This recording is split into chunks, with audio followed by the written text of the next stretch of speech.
Voilà un peu le grand message. Nous allons voir ça dans 3 étapes. Nous verrons au verset 6 et 7, Paul revient sur l'inconstance des Galates.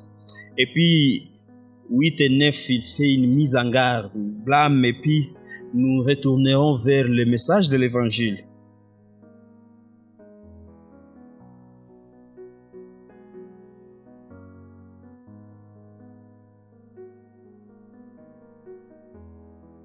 La plupart des fois, quand il est aux bonnes années, à la fête des Nouvel An, plusieurs églises organisent les réveillons.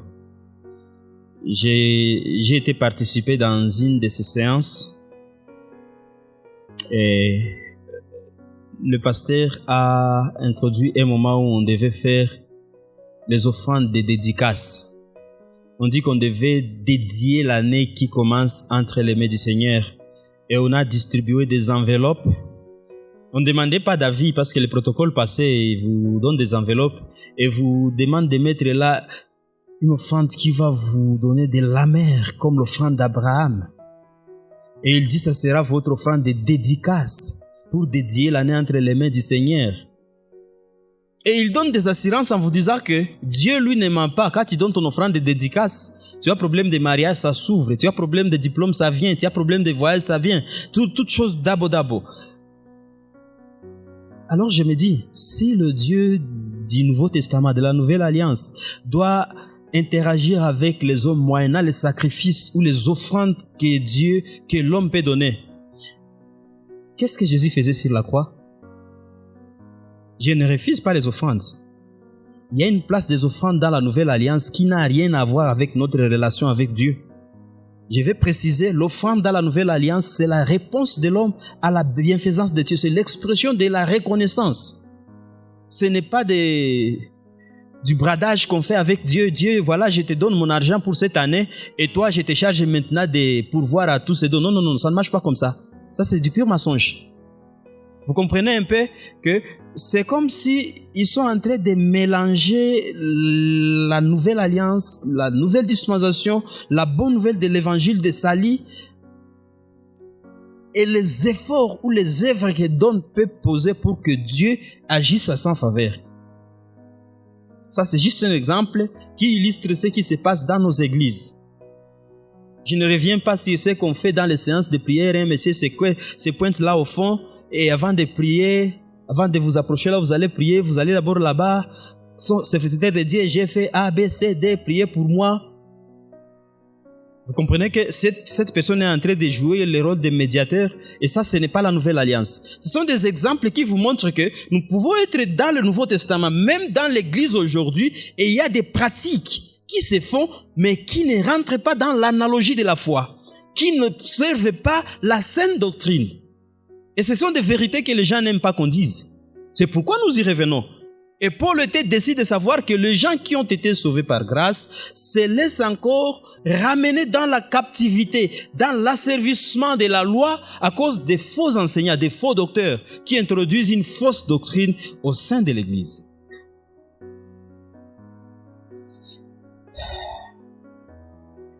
Galates chapitre 1 versets 6 et 7.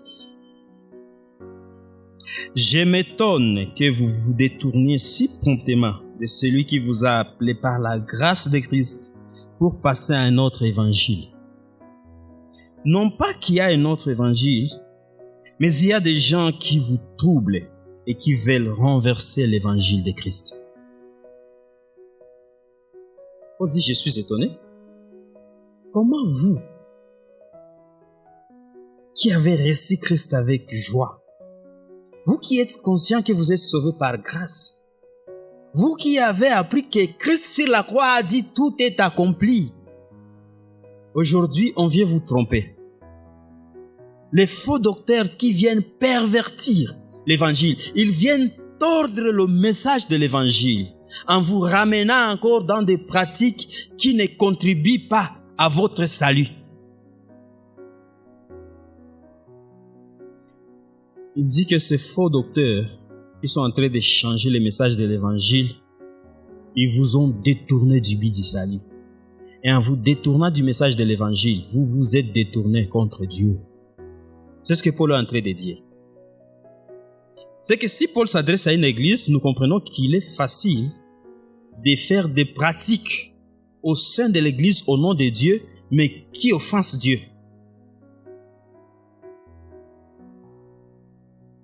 Les faux docteurs instaurent le syncrétisme tel que je l'ai dit, c'est-à-dire le mélange des doctrines, où ils disent aux gens, vous avez cru en Jésus, c'est bien, mais ça ne suffit pas. La grâce, elle ne suffit pas. Vous devez aussi vous faire circoncire. Respecter la circoncision, pourquoi? Pour entrer dans l'alliance de Dieu. Parce qu'il revient sur la notion de l'alliance que Dieu a nouée avec Abraham au chapitre 3 et 4. Et ces faux enseignants disaient aux gens de la nouvelle alliance que pour être agréable devant Dieu, pour entrer dans l'alliance de Dieu, vous devez être circoncis. Alors les chrétiens qui avaient cru au salut par grâce commençaient encore à chercher à entrer dans l'alliance avec Dieu en observant la circoncision. Vous avez cru en Jésus, c'est vrai, mais vous devez respecter les prescrits sur les aliments. C'est comme quelqu'un qui m'interdisait de prendre les porcs. Parce que c'est là que les gens tous c'est impur.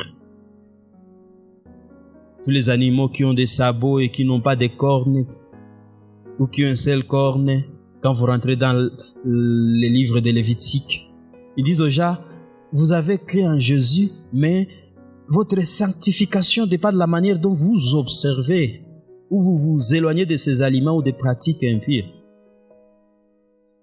Vous avez cru en Jésus, vous devez respecter aussi les ablutions et les jours du Seigneur, les sept fêtes de l'Éternel. Observez le sabbat, observez le fait des dédicaces, observez les fêtes des jubilés, observez la fête des moissons. Et Paul dit, mais pourquoi on est en train de vous détourner comme ça? Vous n'avez pas besoin de tout ça. Pour être sauvé, vous n'avez pas besoin de tout ça. Venez avec moi dans Colossiens. Colossiens chapitre 2.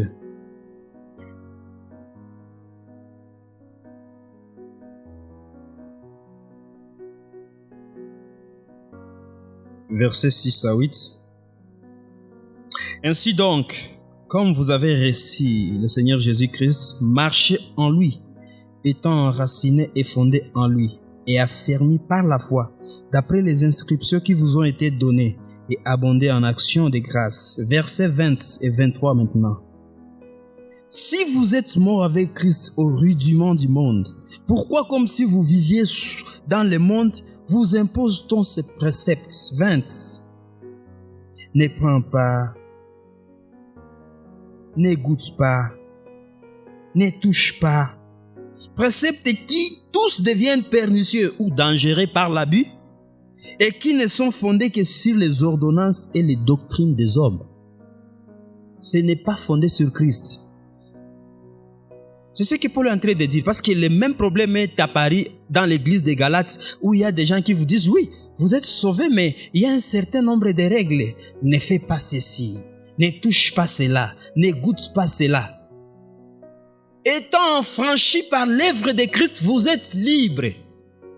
C'est pourquoi même les étudiants de la Bible appellent le livre des Galates comme la charte de la liberté. Nous sommes en train de l'étudier sous le thème de la liberté des enfants de Dieu. Étant en Christ, vous êtes libres. Libres même de dire non au péché. Il n'y a qu'un enfant de Dieu né de nouveau qui peut dire non au péché.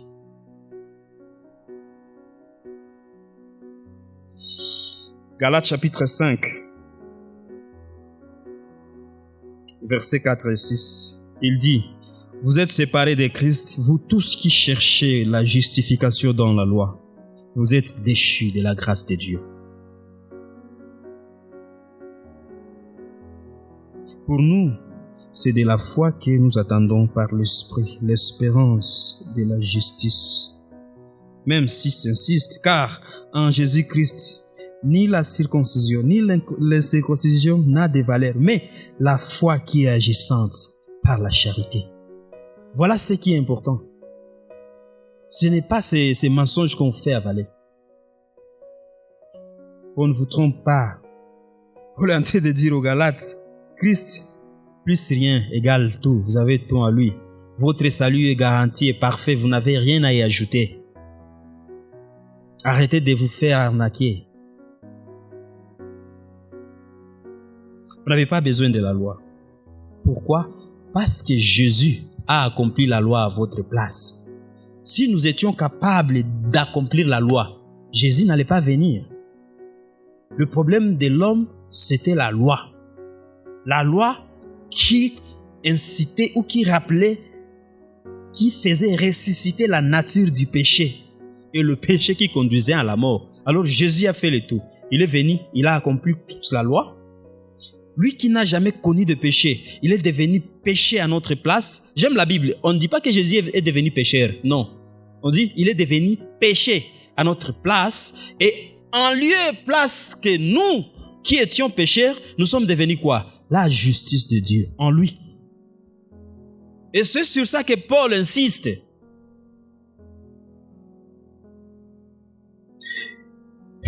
Il y a aussi une mise en garde. Versets 8 et 9. Deuxième point. Galates 1:8. Mais quand nous-mêmes, quand un ange du ciel annoncerait notre évangile, que celui que nous vous avons prêché, qu'il soit anathème,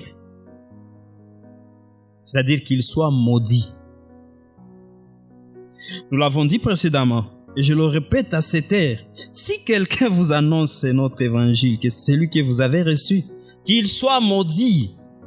Quand on dénature l'évangile, ça fâche Dieu. Dieu voudrait que son message soit maintenu dans sa pureté. Quand je parle de pur, prenons l'exemple de citron ou orange. Vous voyez, quand vous pressez l'orange, ça vous donne du jus, vous mettez dans un verre. Ça, on appelle jus d'orange pur. Quand vous prenez l'eau propre de Mugote ou source du Nil, vous mélangez dans le jus d'orange. L'eau est propre. Le jus d'orange est sale? Non. Le jus d'orange est pur? Non plus. Pur ici, c'est-à-dire sans mélange. Vous comprenez un peu? C'est qu'il y a des messages qui peuvent avoir l'apparence de la piété, qui sont tirés de la Bible. Mais lorsque vous mélangez cela avec le contenu du message de la bonne nouvelle du salut, ça dénature. Et c'est ça le problème. Les faux docteurs ici, ils n'en sont pas allés à côté de la Bible. Mais le fait de confondre les alliances, les dispensations, ils ont dénaturé l'évangile. C'est-à-dire, vous pouvez être un enseignant. Quand vous avez une confusion sur les alliances, sur les dispensations, vous distorcez le message de l'évangile. Le salut de la nouvelle alliance n'a pas besoin de l'observation des œuvres de la loi. Si un homme ou un ange vous annonçait notre message de l'évangile différent de celui que vous avez reçu, qu'il soit maudit. Paul n'a pas l'habitude de maudire les gens, mais pour une fois, il maudit. C'est-à-dire, il est en train de dire que la dénaturation du message de l'évangile implique la malédiction de la part de Dieu. C'est-à-dire, l'évangile peut maudire celui qui change son contenu. Mais aussi, quand vous allez à Galates chapitre 4, vous comprendrez que ceux-là qui sont en train de pousser les gens à observer la loi, il dit que si vous n'observez pas aussi la loi dans toute sa totalité, vous êtes aussi maudits. Choisissez. À cause des faux évangiles, les chrétiens de Galates se sont détournés de Dieu. Ils ont abandonné la grâce qui les a sauvés. Le message de l'évangile doit être regardé dans sa pureté. En distordre ou en diluer le contenu équivaut au reniement des foi. C'est ce que Paul est en train de dire. Et il n'est pas le seul à mettre cette mise en garde. Parce que si nous lisons 2 Pierre, chapitre 2, versets 1 à 3,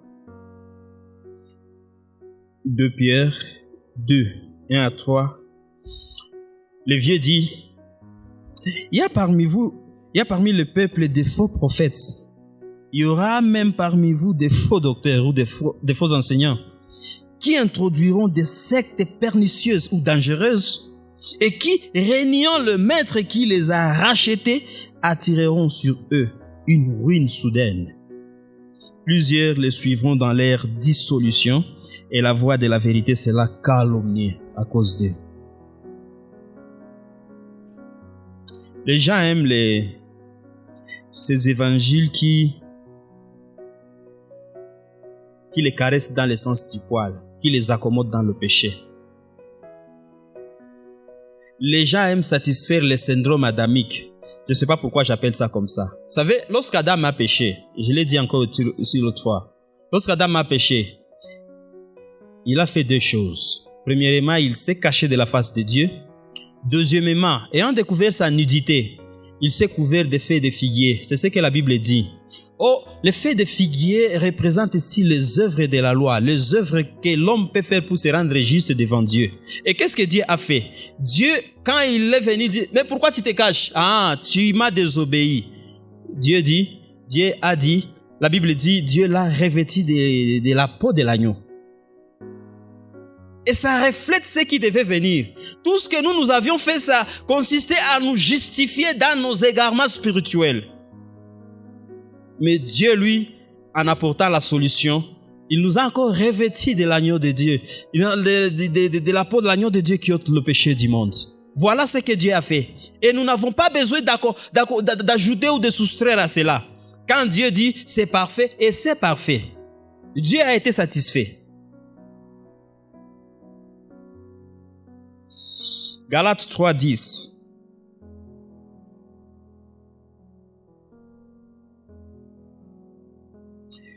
Le jour du Seigneur... Non, pardon. Je n'étais pas à Galates. Galates 3:10 dit, car tous ceux qui s'attachent aux œuvres de la loi sont sous la malédiction. Car il est écrit, maudit est quiconque n'observe pas tout ce qui est écrit dans le livre de la loi et ne le met pas en pratique. Vous voulez observer la loi? Vous serez sous la malédiction. Je ne sais pas pourquoi la Bible est tellement sévère à cela. Maintenant, si nous ne sommes pas en mesure d'observer la loi, si l'observance de la loi ne peut pas nous sauver, quel est le contenu du message de l'évangile? Je vais chuter par là.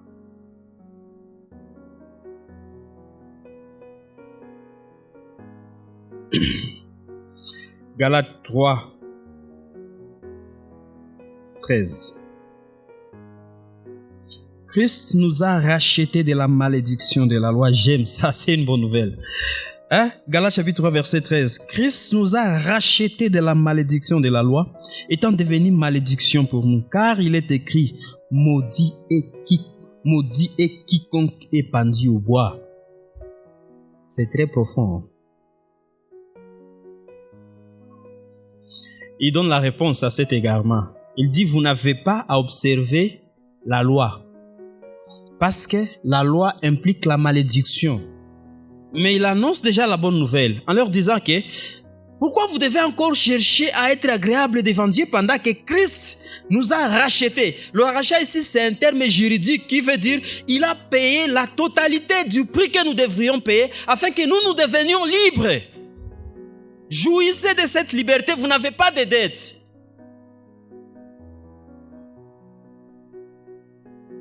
Par sa croix, Christ nous a sauvés de la colère de Dieu. Il nous a rachetés de la malédiction de la loi. Et à cause de l'œuvre de la croix, nous avons changé de statut. Nous sommes devenus enfants de Dieu.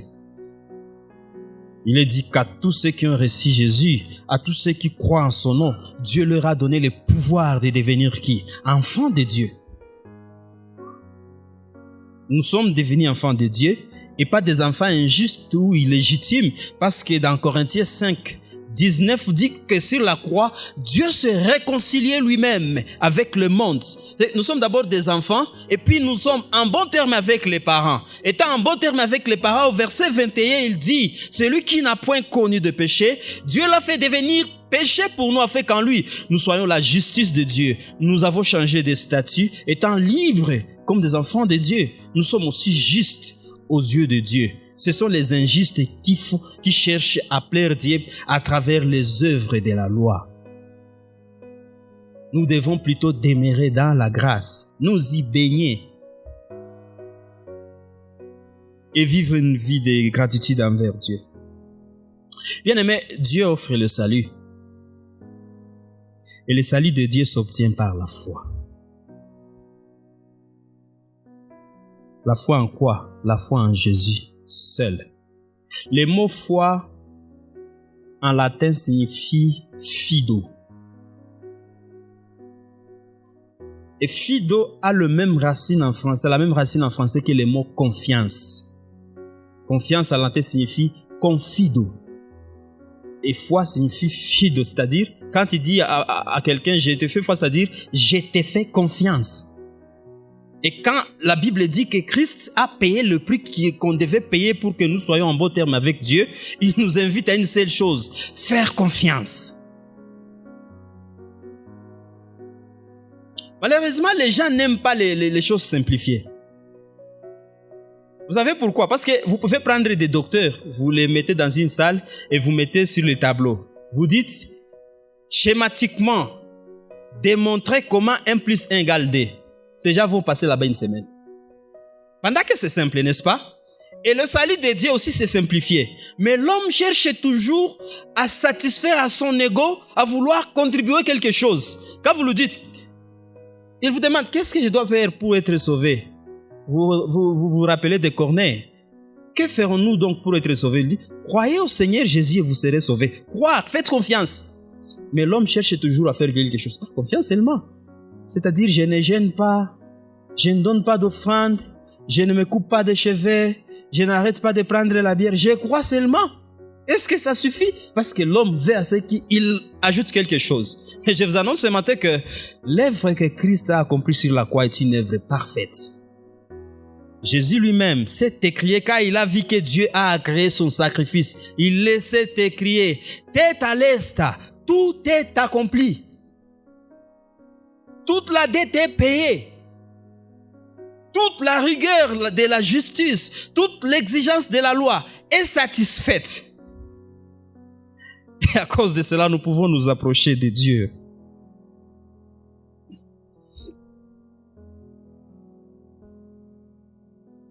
Nous avons une chanson que j'aime ici.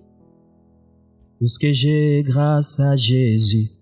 Quelque part, le refrain dit, mon assurance est en Christ seul, en sa justice et non la mienne. Ça devait être le chemin de tout un chrétien, tout au long de sa vie. Ma justice ne vient pas de mes œuvres, mais de l'œuvre de la croix. Et c'est pourquoi tout ce que nous faisons en relation avec Dieu devait se reposer sur ce que Christ a fait sur la croix. Tout. Et c'est pas seulement ça. Le matin, nous avons chanté ici, Mwamba Ulio Pasuka. Et quelque part, ça dit des choses profondes. Il dit, kazi za mikono yangu haziwezi nikomboa. Les œuvres de mes mains ne peuvent pas me sauver. Hata ningelia, ningetenda kazi nyingi, singeweza okoka peke yako umo. J'ai une question pour vous, ne me répondez pas à haute voix. En quoi placez-vous votre confiance? Sur quoi est fondé votre salut? Est-ce sur vos œuvres? Est-ce sur vos mérites? Ou sur ce que Christ a fait pour vous sur la croix?